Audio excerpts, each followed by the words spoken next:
Os transtornos de humor são problemas de saúde mental que acometem uma parte da população e trazem uma série de repercussões na vida dos indivíduos, incluindo impactos econômicos para a sociedade como um todo.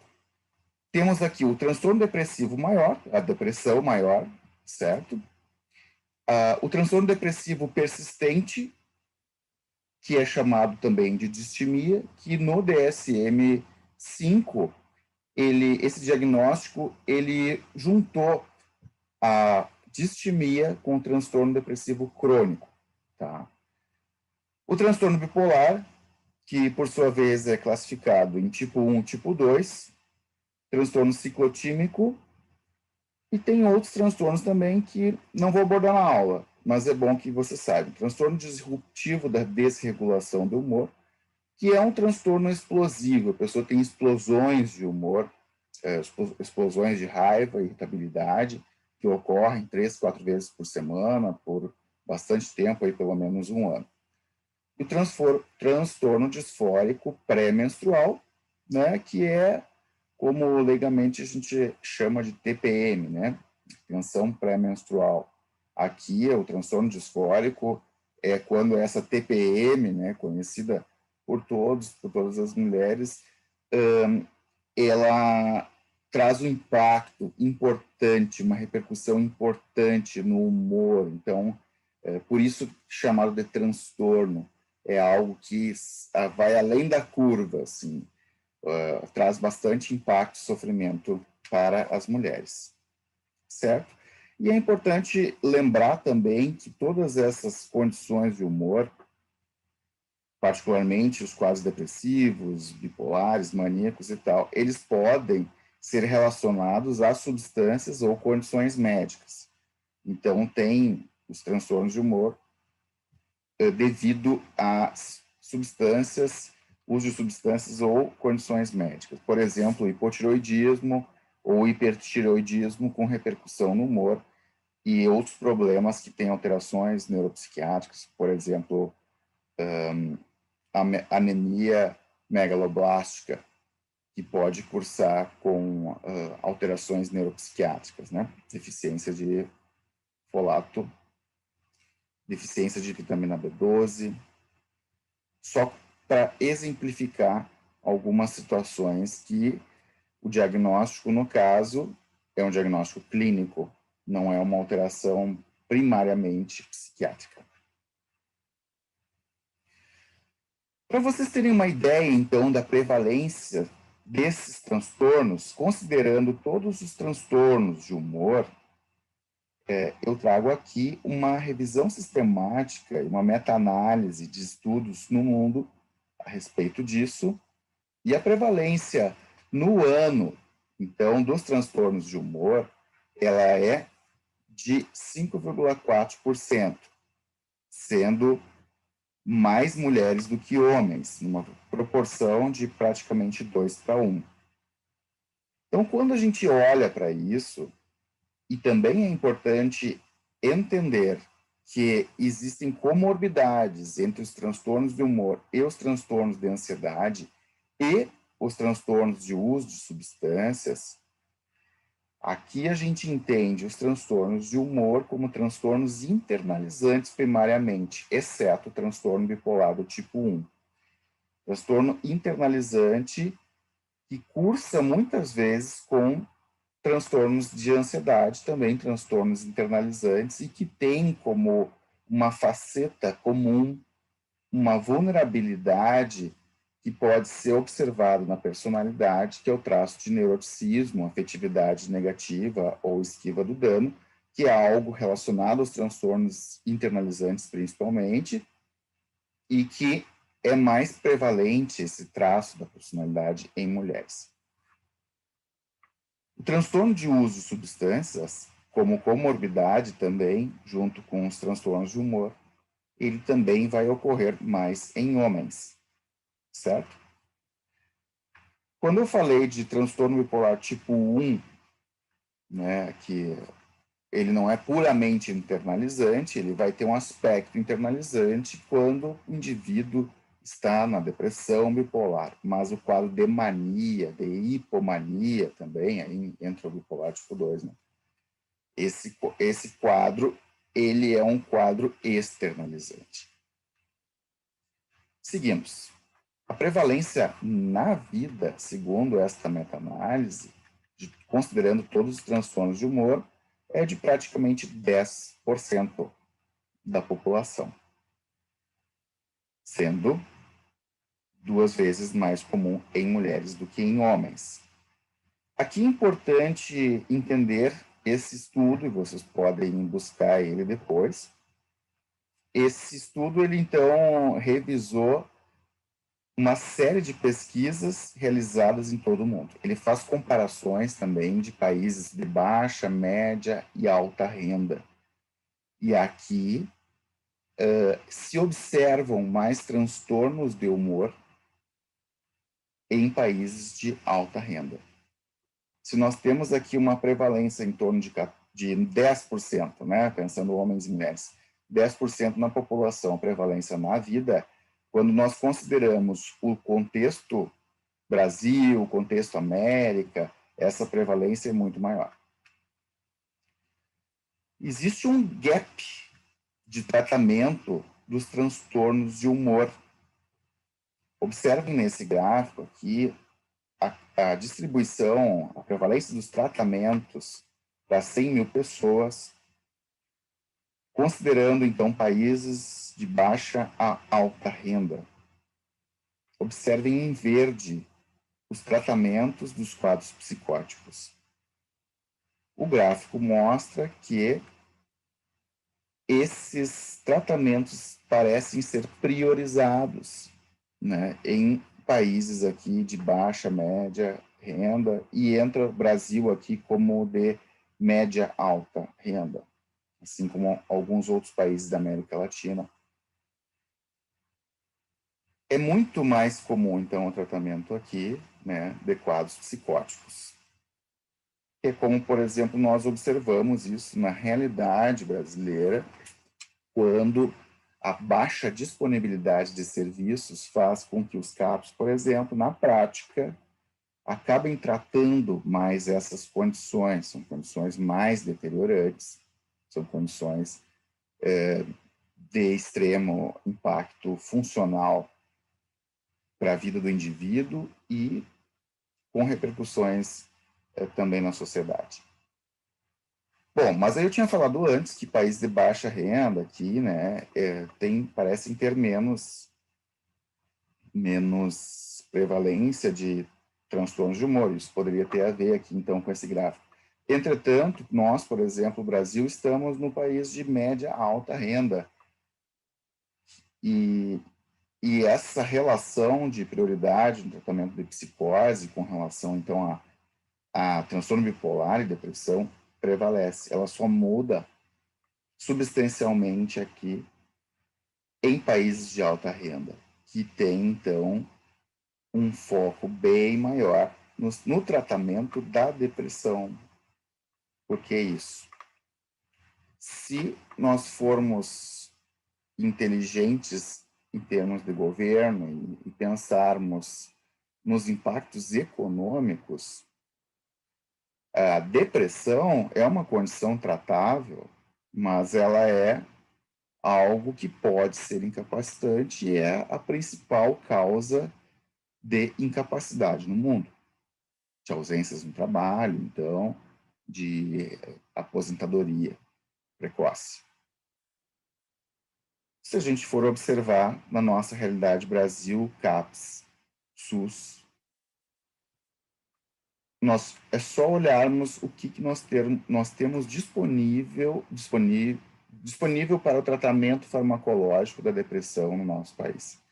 Medicamentos que datam da década de 70, 80, enquanto temos várias outras possibilidades disponíveis hoje, nós ainda contamos com fármacos com bastante efeito colateral, né, e uma limitação nas psicoterapias, enfim, mais do que a questão farmacológica, que talvez nem seja o mais importante aí, é a própria disponibilidade mesmo de profissionais, de psiquiatras.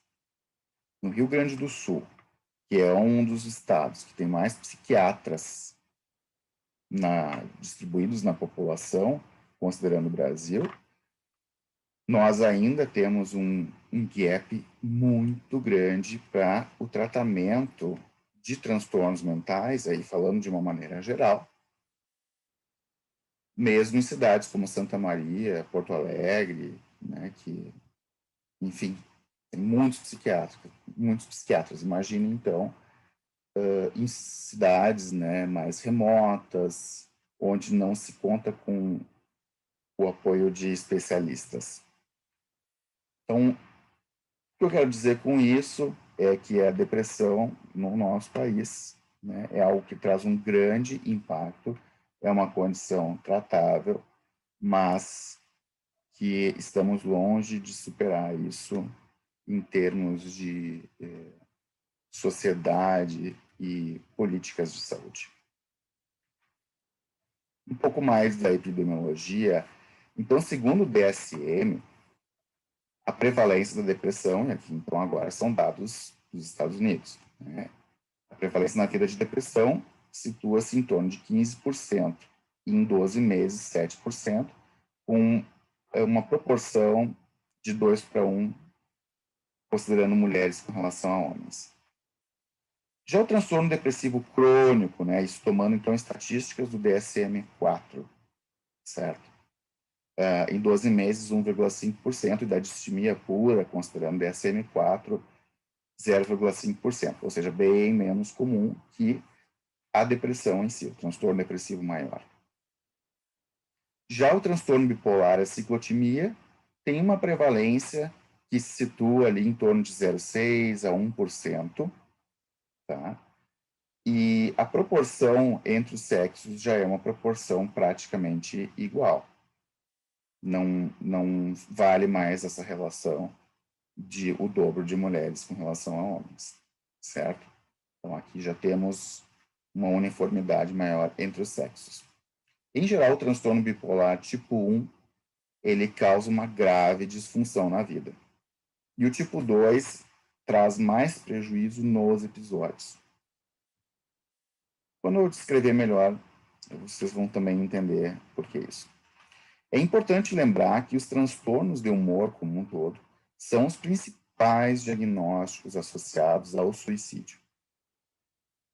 Particularmente, então, o transtorno depressivo maior e o transtorno bipolar. O curso dos transtornos de humor, então agora falando principalmente em transtorno depressivo e transtorno bipolar, é que eles, em geral, se manifestam em torno dos 20 anos. A depressão nas mulheres pode ter uma incidência bimodal. Tem esse pico em torno dos 20 anos, por aí, então, no adulto jovem, a mulher adulta jovem, mas também tem um aumento depois lá no período da menopausa, perimenopausa. Isso já por si indica uma relação hormonal importante que não está bem esclarecida, mas que a gente sabe que existe. E, por exemplo, essa fase da vida, o período, então, perimenopausa, né? Nós sabemos que existem alterações hormonais importantes. Isso é um fator de risco, né, para o desencadeamento de um episódio de humor, assim como nós temos a depressão pós-parto e a psicose puerperal, que também tem uma relação hormonal aí importante, biológica. Claro, existem vários fatores também psicológicos que ocorrem nesses períodos, certo? Mas independente desses fatores, tem uma questão também biológica, hormonal, que influencia no aumento desses episódios.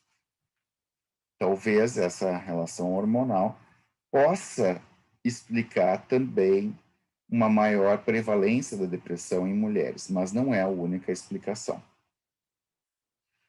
Esses transtornos de humor, eles podem iniciar em qualquer idade. Não são exclusivos desses períodos da vida, certo?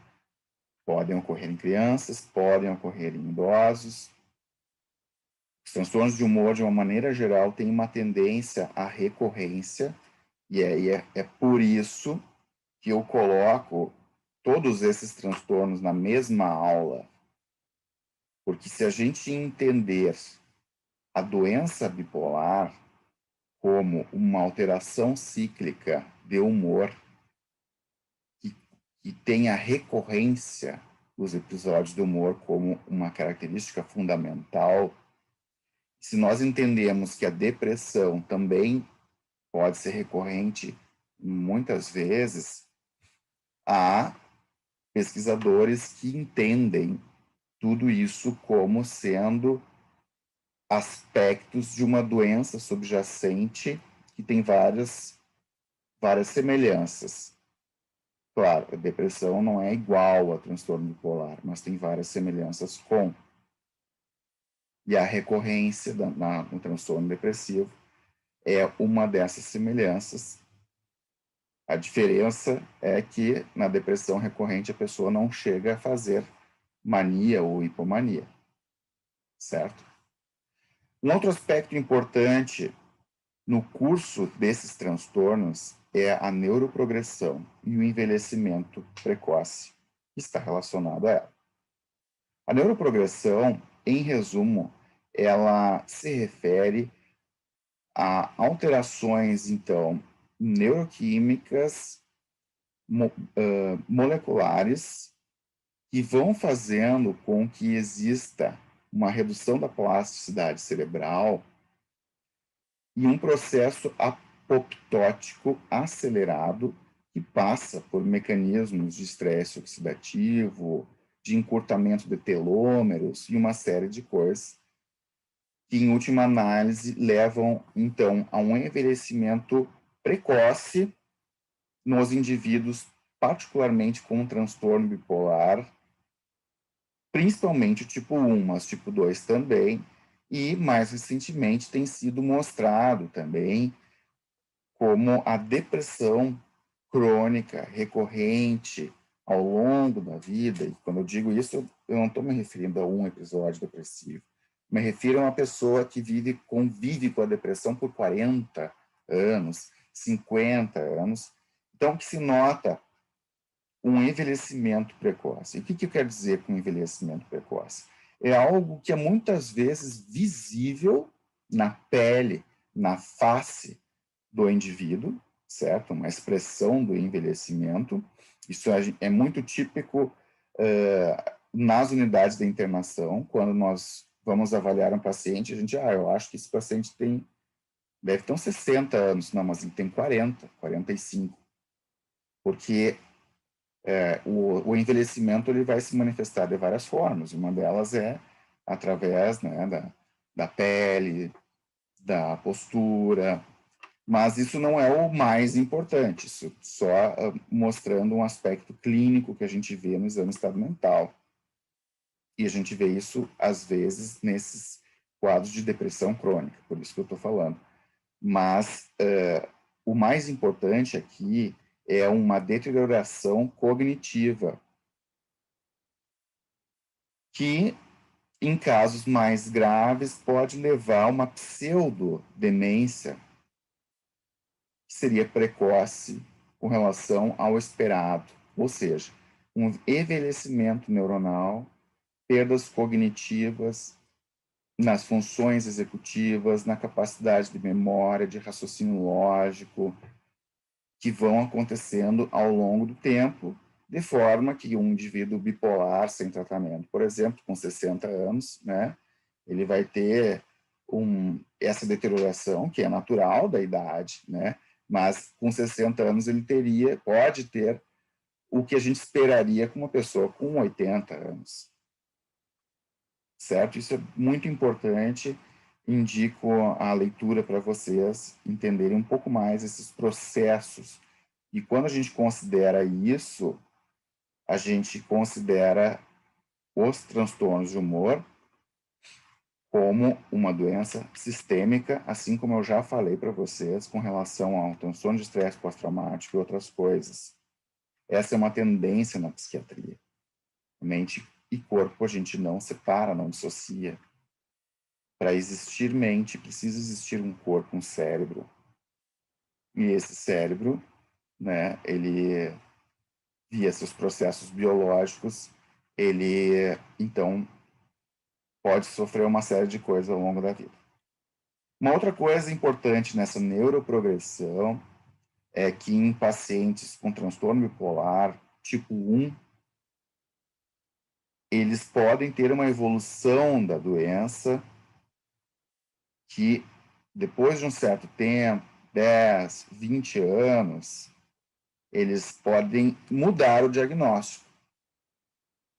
Quando eles começam a ter episódios maníacos, tratam o episódio maníaco, mas quando ele volta do episódio maníaco, melhora o humor, eles seguem com alterações da senso-percepção, ou seja, alucinações, e seguem com alterações do pensamento, com delírios, com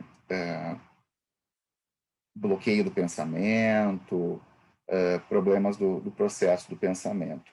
Então, como se fosse uma esquizofrenia. Só que a gente não diz que o indivíduo tem transtorno bipolar e esquizofrenia. O nome para isso é transtorno esquizoafetivo, certo? Ou ele é bipolar, ou ele é esquizofrênico, ou ele é esquizoafetivo. Então, quando o indivíduo, ao longo do curso do transtorno bipolar, muda a característica, ele deixa de ter remissão no período entre os surtos e passa a ter alterações psicóticas ou alterações compatíveis com a esquizofrenia, com alterações de pensamento, comportamento e tal, a gente muda o diagnóstico e ele passa a ser transtorno esquizoafetivo. Mas o transtorno esquizoafetivo, nesse contexto dos transtornos do humor que eu estou falando aqui, ele não é uma entidade clínica independente. Ele é, na verdade, um nome que se dá para essa evolução. É muito mais comum o transtorno esquizoafetivo vir de um transtorno bipolar, da evolução do transtorno bipolar, do que num quadro de esquizofrenia, que depois de um tempo passou a ter alterações de humor também. Certo? Bom, e aí, entender isso passa pela questão da neuroinflamação. A neuroinflamação tem tudo a ver com isso que eu falei da neuroprogressão, de forma que o professor Kapczynski, professor da URGS, da Universidade McMaster, no Canadá, é um dos principais pesquisadores no mundo sobre isso. E junto com um grupo de pesquisa da URGS e tal, tiveram uma série de estudos que mostram como isso vai acontecendo. O professor Ângelo Cunha também participou de estudos com relação a uma redução do BDNF, que é o fator neurotrófico derivado do cérebro, isso foi identificado no transtorno bipolar, que o BDNF, ele se reduz, ele fica reduzido no período dos surtos, tanto nos episódios maníacos, hipomaníacos, quanto no episódio depressivo. E, clinicamente, o BDNF está relacionado à plasticidade cerebral, está relacionado à recuperação neuronal. Existe um estresse oxidativo que promove uma inflamação dos neurônios, que é a neuroinflamação, no período dos surtos. Essa inflamação ela é identificada através de uma série de interleucinas e marcadores inflamatórios, e que existe, então, um processo de dano neuronal nesse período das crises, e o BDNF, entre vários outros fatores, né, protetores, assim, eles ajudam as células a se recuperarem desse processo do estresse oxidativo, da inflamação, né? E manterem a vitalidade. Quando ele está reduzido, quando não existe, quando o estresse oxidativo predomina com relação aos antioxidantes e esses fatores anti-inflamatórios, ocorre a apoptose, a morte neuronal. E aí, com isso, vão havendo perda das células, e isso se correlaciona com esse envelhecimento que eu tinha falado antes e com a deterioração que vai acontecendo ao longo do tempo.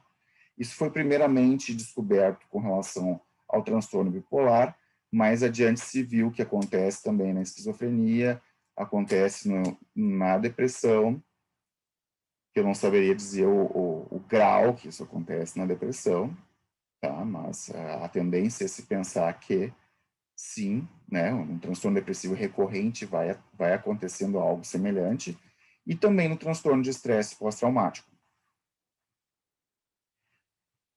Para além disso, existe uma série de hipóteses que explicam esses transtornos. Então, a hipótese serotonérgica, noradrenérgica, dopaminérgica, que principalmente nos quadros depressivos, que existe uma disfunção nesses sistemas do circuito do prazer, né?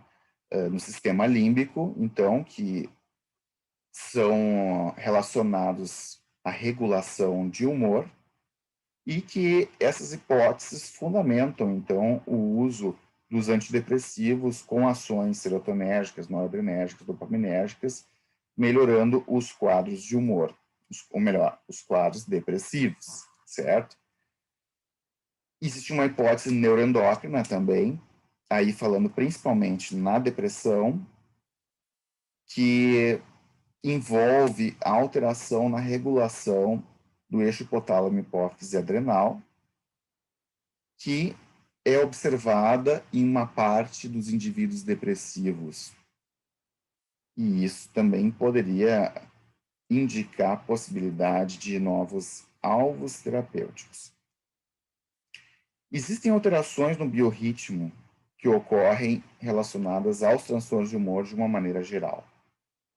Então, a insônia ou a hipersonia são alterações evidentes desse biorritmo que envolve, então, uma desregulação do ritmo circadiano, que também passa por essa hipótese neuroendócrina, mas envolve também mecanismos melatoninérgicos, de forma que, por exemplo, a agomelatina, que é um modulador melatoninérgico, é hoje um alvo terapêutico, né?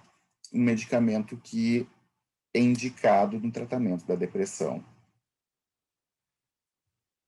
Um período de insônia, por qualquer motivo, no indivíduo com transtorno bipolar tipo 1, eu quero dizer, por algum motivo a pessoa teve que ficar ficou um dia sem dormir, ficou 2 dias sem dormir, vamos dizer que ficou assim porque teve que passar por um velório, alguma coisa assim, não pôde dormir. E não estou falando, talvez esse não seja o melhor exemplo, mas eu quero dizer assim, independente do fator emocional, psicológico, se a pessoa ela fica sem dormir por um motivo ou pelo outro, somente o fato dela ficar sem dormir pode induzir um episódio maníaco ou hipomaníaco no transtorno bipolar. E isso, assim como é um risco para a mania, mas isso também pode ser usado como um tratamento. Então, existem possibilidades de tratamento com a privação do sono. Isso vem sendo estudado, não é algo que se faz assim muito na prática clínica, mas é algo que é possível, tá? Que é a privação do sono no indivíduo com depressão, no indivíduo com depressão bipolar, principalmente, como tratamento. Dormir menos faz com que aquele indivíduo que tem hipersonia, por exemplo, ele pode melhorar um pouco o seu quadro de humor, tá? Claro que isso não é simplório, assim, da maneira como eu estou colocando, mas o que eu quero mostrar para vocês é que existem uma série de alterações neurobiológicas, né, e tem muitas outras além disso, mas que influenciam, então, nos transtornos de humor. Como eu tinha falado para vocês, o neuroticismo, a esquiva do dano, a afetividade negativa são termos semelhantes, existem algumas pequenas diferenças conceituais, mas são traços identificados na personalidade que são fatores de risco, então, para o transtorno depressivo maior, principalmente. Também existe uma relação da esquiva do dano, neuroticismo, com o transtorno bipolar tipo 1, tipo 2. Um estudo recente que eu li mostrou aqui dos traços de personalidade, usando essa linguagem da esquiva do dano, que se refere ao modelo de personalidade, temperamento e caráter. A esquiva do dano é o principal traço relacionado à depressão, enquanto a esquiva do dano também ocorre no transtorno bipolar, mas no transtorno bipolar, diferente da depressão, tem uma alteração também, uma redução do autodirecionamento e um aumento do traço de autotranscendência, diferente da depressão. Outra situação é o trauma, tanto o trauma agudo, psicológico, né? Abuso sexual, violência e tal, o trauma na vida adulta, mas o fato da pessoa ter trauma na infância também é um fator de risco importante, como eu já tinha falado na aula de transtorno de estresse pós-traumático. O trauma na infância é um grande fator de risco para uma série de problemas de saúde mental. Fatores demográficos, fatores sociais, então, né, fatores econômicos, perda de emprego, enfim, isso tudo são fatores também de risco para os transtornos de humor, certo? Muitas vezes uma perda de emprego, uma gravidez indesejada, de uma família economicamente instável, pode ser o desencadeante de um episódio depressivo maior. Mas existem também fatores genéticos que, mais uma vez, apontam aí para uma relação importante da biologia com essas manifestações psíquicas.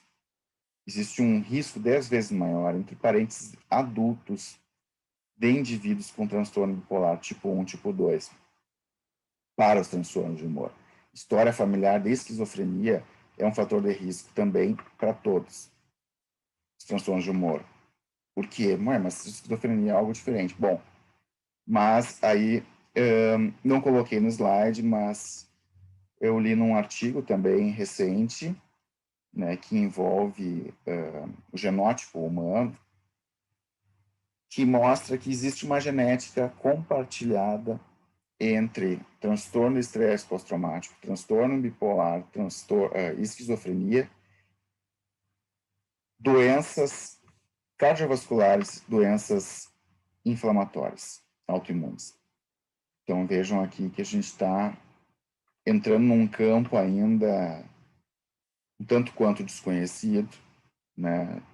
Claro, vários estudos apontam nessa direção, né? Mas ainda assim não temos algo muito preciso ainda para explicar isso. Mas existe uma relação entre esses transtornos. Agora vamos entrar especificamente na questão do diagnóstico. Então, episódio depressivo maior. E no transtorno bipolar, a gente fala episódio, né? Mas se a pessoa não tem episódio maníaco e hipomaníaco, aqui poderia ser o transtorno depressivo maior. Então, o episódio depressivo maior, para o diagnóstico, nós temos que ter pelo menos 5 dos seguintes sintomas. Sendo que os principais sintomas, que são os sintomas 1 e 2, são sintomas maiores aqui, né? Para considerar como depressão, precisa ter pelo menos um deles. Ou seja, um dos sintomas é humor deprimido ou anedonia. Esses sintomas, eles têm que estar presentes na maior parte do tempo por 2 semanas e representam uma mudança em relação ao funcionamento anterior. Isso é importante considerar, porque é por 2 semanas, quase todos os dias, na maior parte do dia. Eu ressalto isso porque isso faz diferença na maneira como se pergunta para os pacientes. Então, não basta perguntar, nas 2 últimas semanas você esteve triste? Bom, pode ser que eu mesmo tenha ficado triste, que você tenha ficado triste. Não, mas não é simplesmente tristeza, é tristeza na maior parte do tempo, quase todos os dias, ou todos os dias. E que isso vai ser indicado no indivíduo adulto, principalmente pelo relato subjetivo. Ele vai dizer que se sente triste. Mas, particularmente em crianças e em idosos, isso pode não ser tão claro. O idoso pode manifestar sintomas mais subclínicos. Ele pode não manifestar tristeza, mas ele é observado mais para baixo, entristecido, choroso. E em crianças e adolescentes, essa alteração de humor pode ser um humor irritável. Isso é o humor deprimido, né? O segundo ponto aqui é a anedonia, que é uma dificuldade em sentir prazer nas coisas, uma perda acentuada do interesse e do prazer.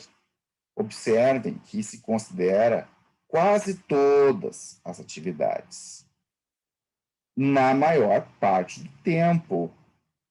Então é importante perguntar aqui para o que a pessoa tem a perda do interesse, perda do prazer. Mas é o trabalho, por exemplo, pode estar vivendo uma situação estressante no trabalho.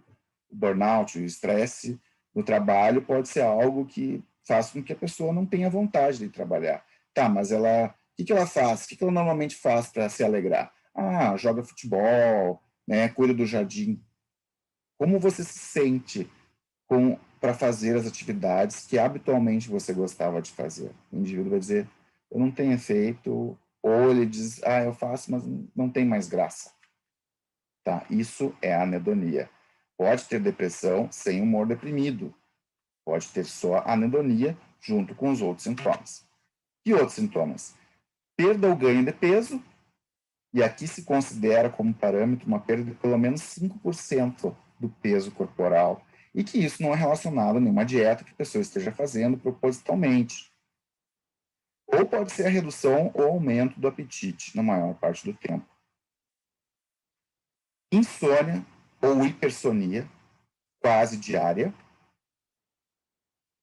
A insônia típica na depressão que a depressão melancólica é acordar antes do habitual. Acorda pelas 4 da manhã, não consegue mais dormir. Não é necessariamente a dificuldade para pegar no sono. Então, observem a maneira como se pergunta. A insônia ela pode ser inicial, intermediária ou terminal. Todas são insônia. Na depressão atípica e na depressão bipolar é mais comum, então, a dificuldade para pegar no sono, certo? Entra a noite adentro sem conseguir dormir. E depois que dorme, entra amanhã dormindo. O indivíduo pode ter a insônia com a redução do total do sono ou ter a hipersonia, né? É característico da depressão bipolar, a depressão em chumbo, que a gente fala, com uma lentificação geral do corpo, dos processos psíquicos, que a pessoa durma muito tempo. Ela descreve como dormindo 10, 12 horas, 14 horas. E observem que é um sono não reparador. A pessoa dorme e continua se sentindo cansada. O quinto critério aqui é agitação ou retardo psicomotor. A agitação aqui que é relacionada, então, uma inquietação, mas que não é algo subjetivo. E isso é importante para diferenciar da ansiedade. A ansiedade, a pessoa vai dizer, eu me sinto inquieta.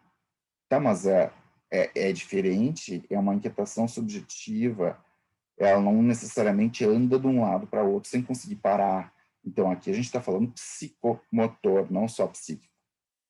Ou, o que é mais comum, é o retardo psicomotor. O retardo psicomotor, a pessoa fica lentificada, Vários processos ficam lentificados, inclusive a motricidade. Depois, a fadiga ou perda de energia quase todos os dias, sentimentos de inutilidade ou culpa excessiva. Observe que até então eu tinha falado, né, exceto os 2 primeiros critérios, mas aqui são coisas que são manifestações mais orgânicas, assim, certo? São sintomas vegetativos que a gente fala. Peso, insônia e tal, mais corpo. Agora, a fadiga também. Agora, aqui, sentimentos de inutilidade ou culpa excessiva ou inapropriada, que pode chegar ao nível do delírio de culpa. A pessoa pensar que fez algo muito errado na vida. Em geral, a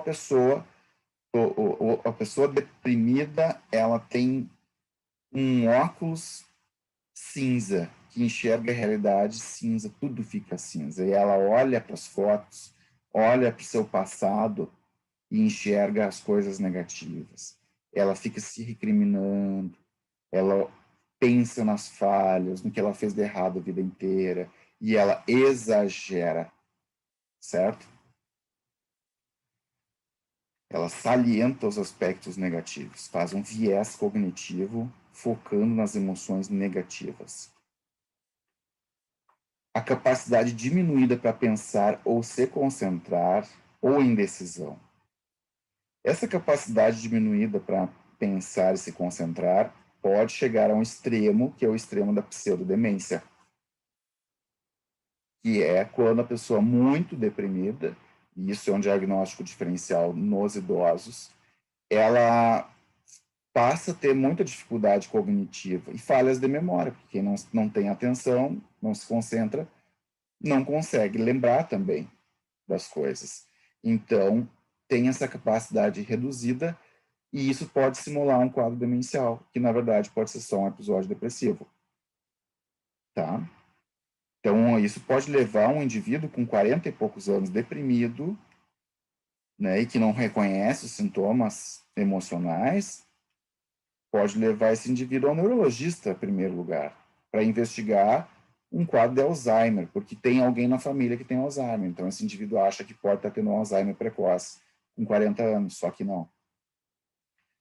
E, por último, aqui, pensamentos recorrentes de morte, que não é o medo de morrer. Aqui, falando pensamentos recorrentes de morte, pensa na morte, os aspectos da morte, mas particularmente de ação suicida, né, que pode variar de uma ideação sem plano, que pode acontecer essa ideação suicida mesmo numa depressão leve. Algo sem plano, mas a considerar a possibilidade da morte, de fazer algo para morrer, pode aparecer até numa depressão leve, quando isso vem em alguns momentos na mente. Claro, se isso é persistente, né, ocupa a maior parte do tempo do indivíduo, essa depressão não vai ser leve, já vai ir para moderada ou grave, né? Mas da ideação sem plano, isso tem uma graduação, né? Existe uma ideação com plano, até chegar na tentativa de suicídio, ou plano específico, né? E o suicídio consumado. Ok, então esses são os sintomas. Então, para se considerar o episódio depressivo, naturalmente, são sintomas que causam sofrimento significativo, prejuízo importante na vida, né? E esses sintomas não são atribuídos a efeitos fisiológicos de alguma substância ou alguma outra condição médica, motivo pelo qual é preciso fazer uma investigação clínica geral, uma bateria de exames laboratoriais, talvez exames de imagem, uma ressonância de encéfalo, por exemplo. Claro, isso dependendo da indicação clínica, mas para a gente poder fazer o diagnóstico diferencial, não deixar passar batido uma condição clínica que tem outro tratamento. Importante considerar aqui a questão do luto. Como que é o luto, né? No luto, morre alguém, particularmente quando essa perda é inesperada, a pessoa vai ficar triste, vai ter sintomas de tristeza intensos, vai ficar pensando na morte de quem se foi, pode ter falta de apetite e tal, e pode isso se assemelhar a um episódio depressivo, tá? Na questão do luto, isso tem um tempo, e esse tempo ele não é bem estabelecido, é algo variável, mas se pressupõe que, como simulando um quadro depressivo, isso apareceria mais tipicamente, assim, logo após a perda, nas 2, 3 primeiras semanas, e teria uma redução desses sintomas ao longo do tempo, de forma que o indivíduo enlutado, ao longo do processo de luto, vamos dizer, ao longo dos meses, ele vai ter tristeza quando lembra, ele vai chorar por alguns momentos, mas a diferença do luto e da depressão, uma das, é que o luto, a pessoa fica mal quando entra em contato com a perda, e a depressão maior, ela invade a vida toda, todos os aspectos da vida desse indivíduo, tá? Então, o indivíduo enlutado, um luto normal, por exemplo, a pessoa vai sim ter vários momentos de tristeza, mas ela consegue também se alegrar com outras coisas. Aos poucos, ela consegue fazer coisas na vida que amenizam o sofrimento, que ela consegue, então, retomar o trabalho, né, que ela consegue fazer alguma outra atividade, ficar junto com a família, né, e se sentir alegre, ou pelo menos conseguir parar de pensar na questão da perda, né, e se sentir bem nesses momentos.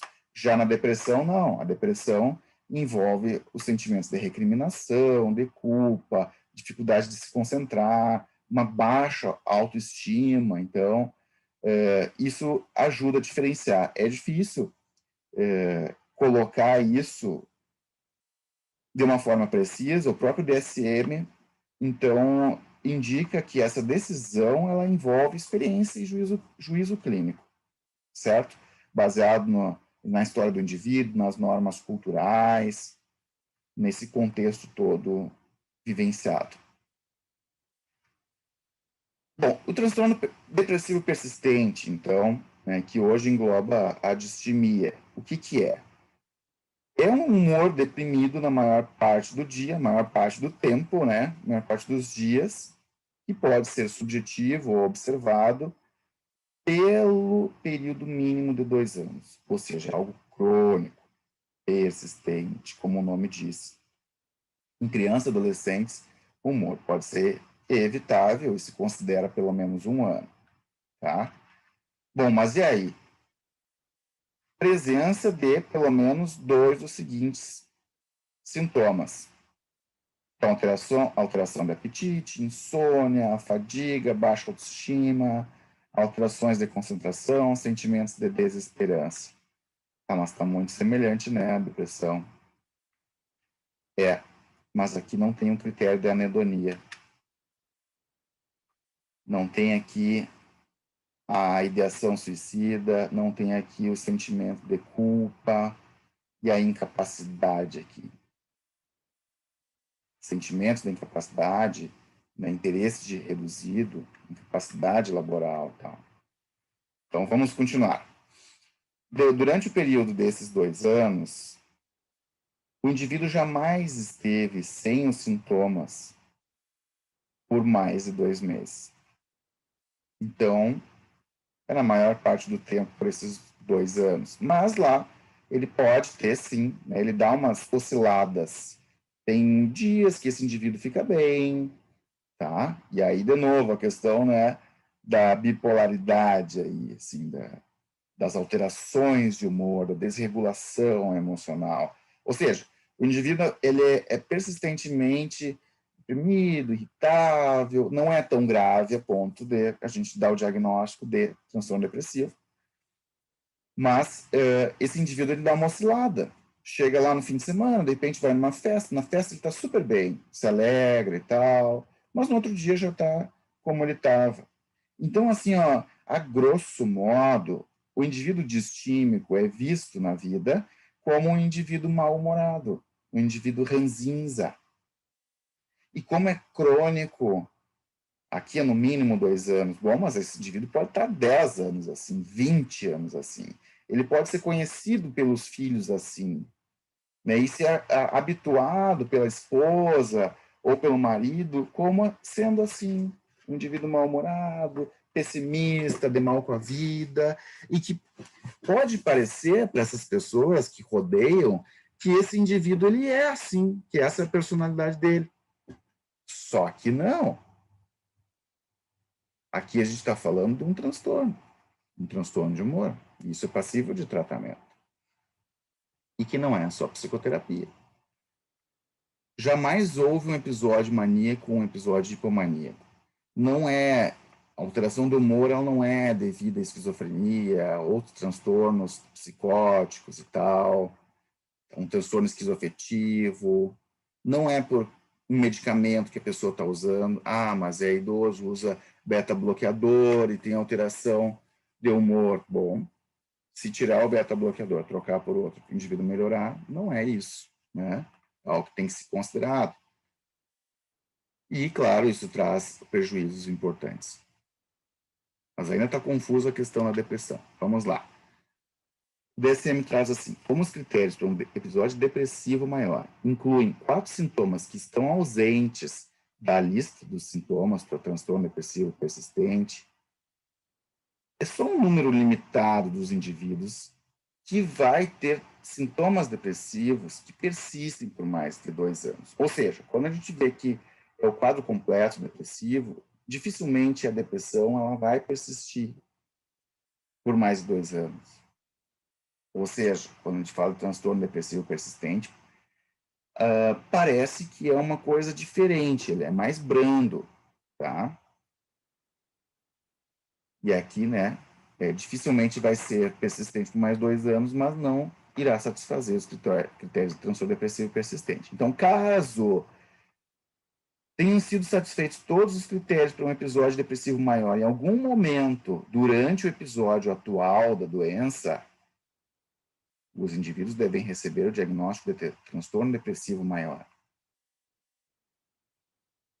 O indivíduo pode começar com um quadro distímico e evoluindo, e dentro desses 2 anos ir agravando, e aprofundar uma depressão mais insidiosa, assim, né? Mas o diagnóstico que a gente vai dar é transtorno depressivo maior. Assim como tem o transtorno depressivo maior que a gente trata, o objetivo do tratamento é remissão, né? Nem sempre se alcança, mas é o objetivo. Muitas vezes o indivíduo fica com sintomas residuais. E aí, o transtorno depressivo persistente, a depressão maior, bom, uma depressão maior com sintomas residuais. Agora vamos para o outro lado, episódio maníaco. O episódio maníaco é o outro lado, então, a pessoa vai ficar hiperativa, né, com humor exaltado. Então, é um período distinto de humor anormal, persistentemente elevado, expansivo ou irritável. Expansivo quer dizer a pessoa gesticula, fala bem alto, ela pode ser do tipo irritada, que fica muito irritada. Ou pode ser alegre, elevado no sentido de alegre, eufórico. Fica muito feliz, tá? E aumento anormal e persistente da atividade dirigida a objetivos, ou aumento da energia. Ou seja, não é só sentir-se alegre, é um alegre que a pessoa não para, ela começa a fazer coisas, faz. Ela se dirige a alguma coisa. Em geral, isso vai cursar com alterações do pensamento, né? Ela vai ter um projeto grandioso, né? Vai ter um objetivo, assim, que ela vai se focar muito naquilo, né? Vai ficar obsessiva, entre aspas, nessas coisas, né? E com muita energia e não para de fazer as coisas. Isso com uma duração mínima de 1 semana e que é presente na maior parte do dia. Entendam isso.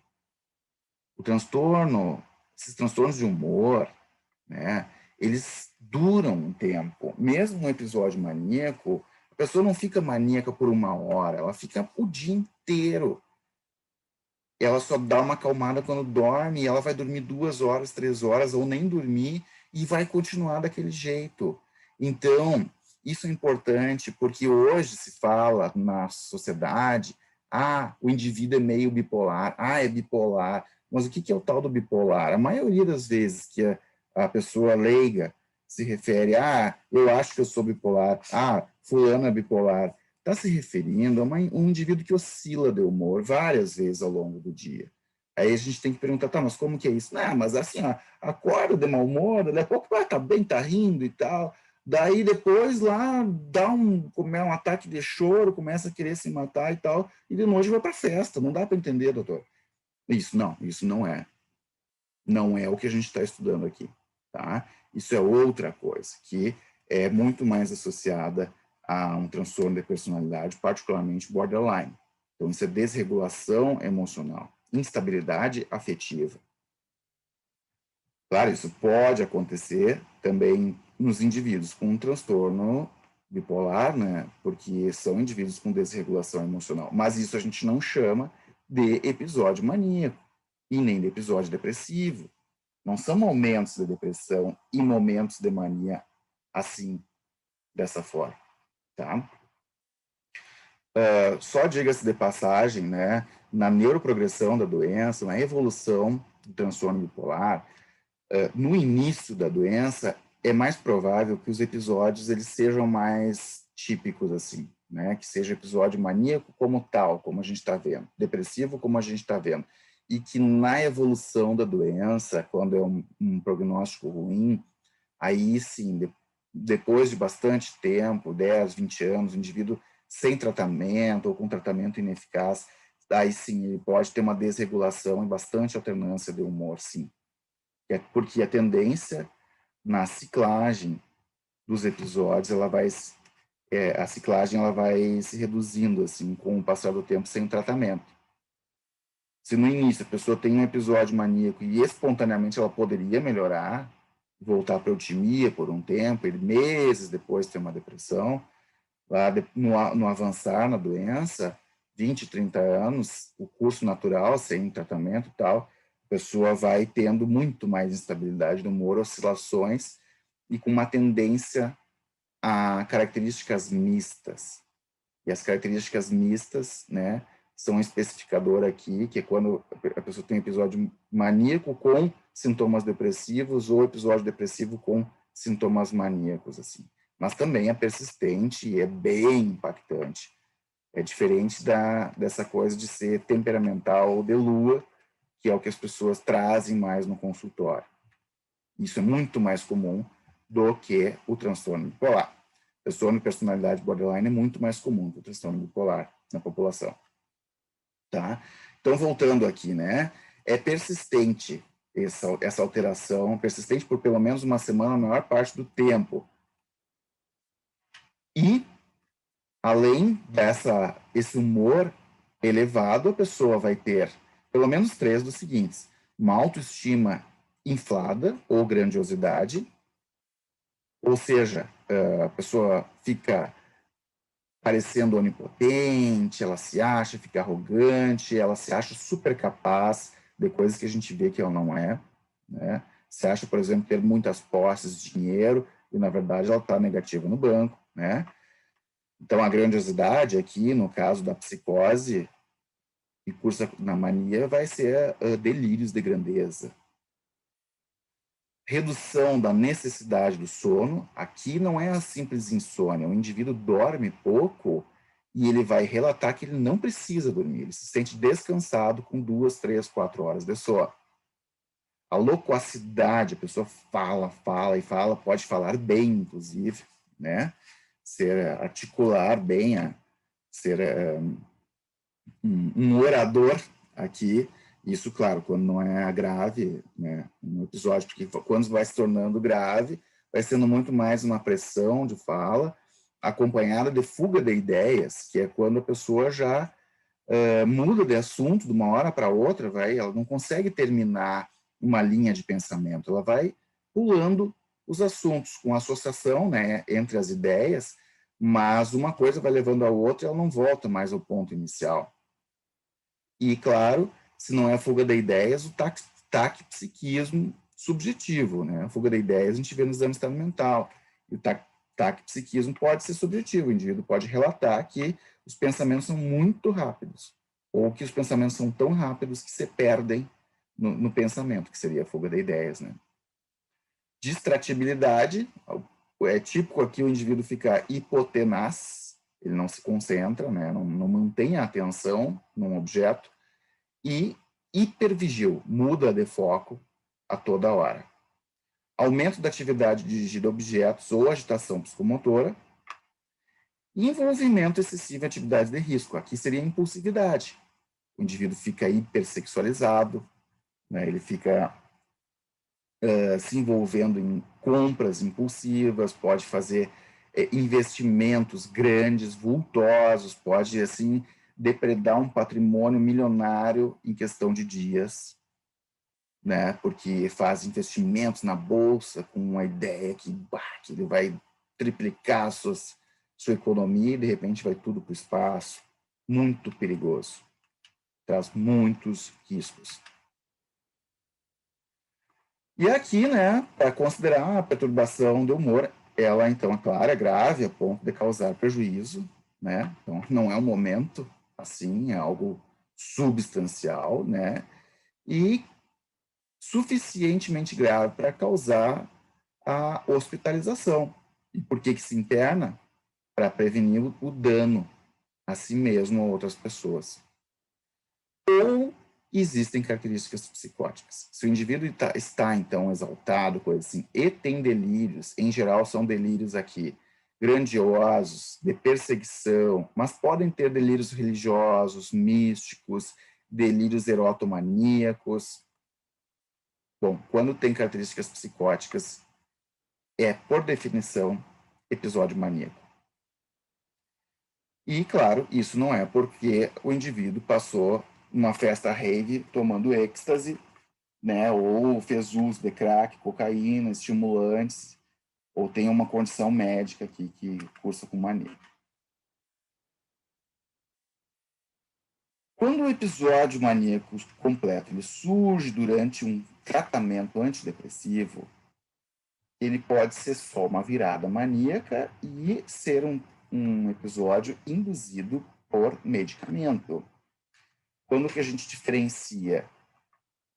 O indivíduo ele pode ter feito a virada maníaca, mas suspendendo o antidepressivo, ele persiste com esses sintomas, além do efeito fisiológico esperado, né, da farmacocinética do medicamento.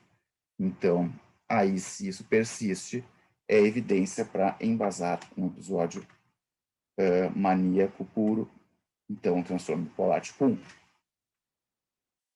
Bom, tem um episódio hipomaníaco. O que é o episódio hipomaníaco? Hipo quer dizer é menos que a mania. Então, é um humor anormal, elevado, expansivo, irritável e aumento da atividade de energia com duração mínima de 4 dias. Então, primeira coisa, a hipomania pode ter uma duração mais curta que a mania. Pode, não necessariamente tem que ter. Né? E presente na maior parte do tempo, quase todos os dias. Os critérios B são a mesma coisa. Tá. Então, em geral, o episódio hipomaníaco ele é mais brando que o episódio maníaco. Dura menos tempo, né? Mas ele é mais brando de uma maneira geral. O indivíduo dá uma melhorada, depois ele faz uma hipomania de novo, tá? Bom, esse episódio ele mostra uma mudança clara no funcionamento do indivíduo, ou seja, ele fica diferente do seu habitual.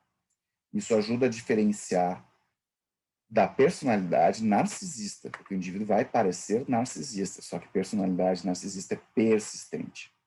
E aqui não, o indivíduo fica assim por períodos. Essas alterações elas são observadas por outras pessoas, são suficientemente graves para outras pessoas olharem e dizer, opa, meu namorado tá estranho, tá diferente, não é assim. Meu filho não estava assim.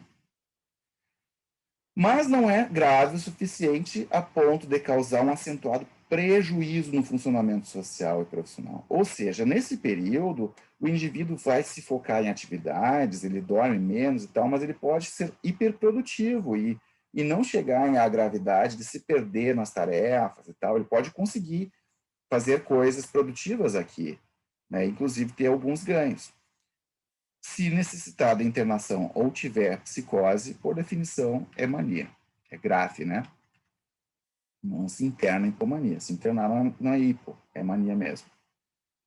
Bom, Ok, até então eu falei só sobre episódios. Agora vamos ver o diagnóstico do transtorno bipolar tipo 1.